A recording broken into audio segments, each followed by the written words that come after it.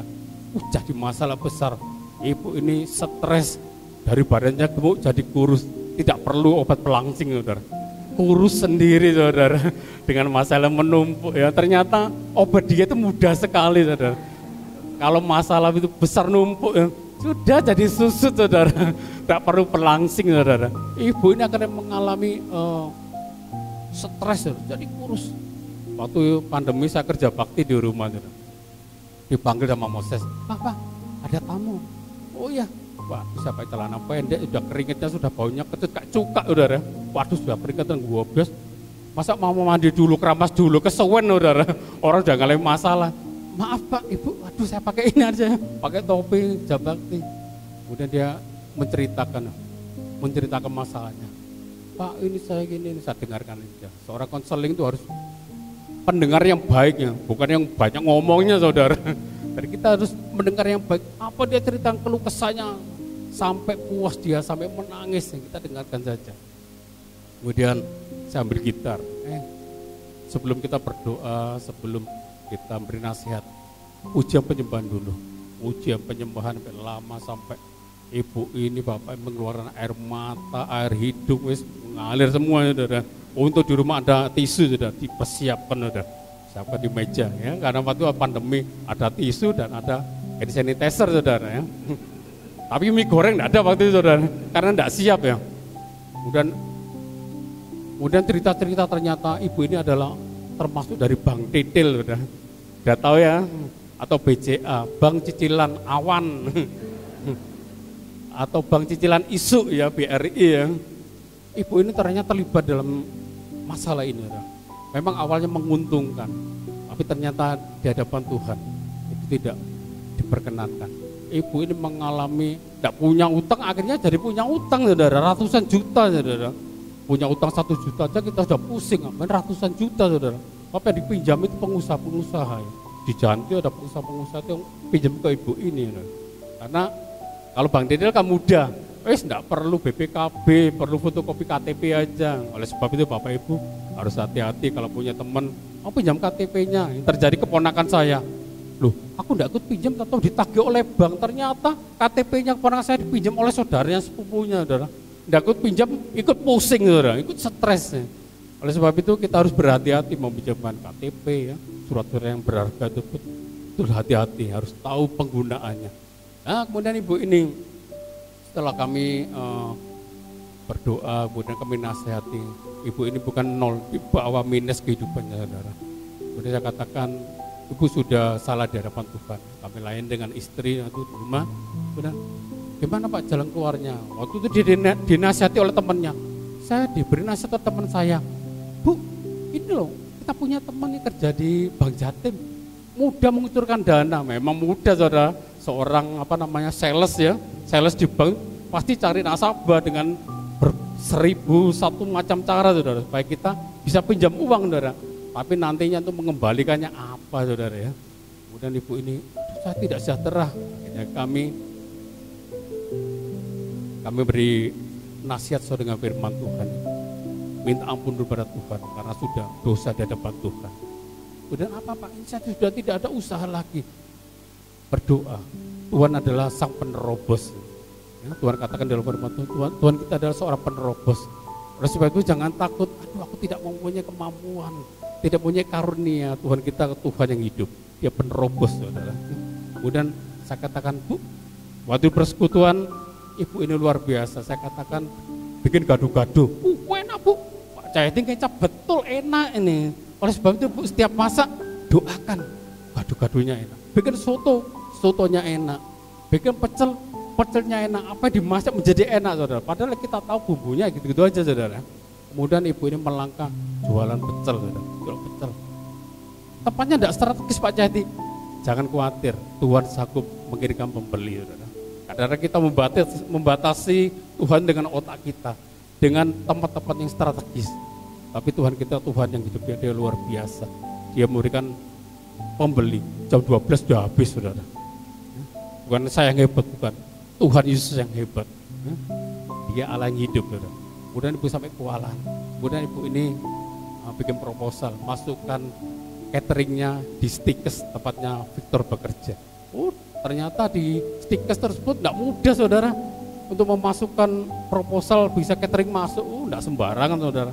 Sudah ada kerjasama suster dengan saudaranya, itu tetap saudara ya. Saudara tetap diutamakan. Jadi di catering di Stikes itu bisa ada saudara, tapi doa bisa mengubah segalanya. Proposal dari ibu ini diterima di Stikes. Bahkan suster-suster semua senang ulang tahun pakai ibu ini. Tumpengan, saudara. Padahal ibu ini tidak pintar bikin tumpeng. Kata suster, enak ulang tahun pakai ibu ini. Sampai ibu ini kewalahan, saudara. Sampai kewalahan. Karena Tuhan Yesus yang hidup, yang bisa mengubah kehidupan ibu ini. Ibu ini sekarang diberkati Tuhan dengan luar biasa. Bukan karena dia seorang belajar chef ya, dari siapa itu? Di televisi-televisi itu ya, yang tatoan, bukan. Karena doa, saudara. Doa bisa mengubah segalanya. Ya. Mungkin keadaan kita seperti laut mati, tapi kalau kita menghadirkan Yesus dalam kehidupan kita, rumah tangga kita, dia bisa mengubah kehidupan kita. Yang tidak mungkin menjadi mungkin. Sebab itu tahun 2023 ini melangkah bersama Yesus. Jangan batasi kuasa Yesus dengan logika kita, dengan pengalaman kita, dengan kemampuan kita, dengan kepandaian kita. Ya. Karena Yesus berkata, aku akan berjalan di depanmu. Waduh, saya bersyukur. Saya mempunyai ayat pas ini saya taruh di pulpen. Allah akan berjalan di depanmu. Oh, luar biasa ya kalau Allah berjalan depan kita. Kalau orang tua berjalan depan kita, anak tidak akan takut ada bolongan dan lain sebagainya. Begitu pula kita dengan Tuhan. Kalau Tuhan berjalan depan kita, dia seorang gembala yang baik. Dia akan menuntun kita padang rumput yang hijau. Dia akan menyegarkan jiwa kita. Rohani kita akan disegarkan. Terima kasih Tuhan. Tahun 2023 sudah kita jalani 8 hari. Masih panjang sekali. Jangan pesimis. Katakan bersama Yesus aku bisa. Bersama Yesus aku mampu melakukan segala perkara yang besar. Bukan perkara yang kecil. Kalau katakan bersama Yesus kita dapat melakukan perkara yang besar. Perkara saudara apa pagi hari ini?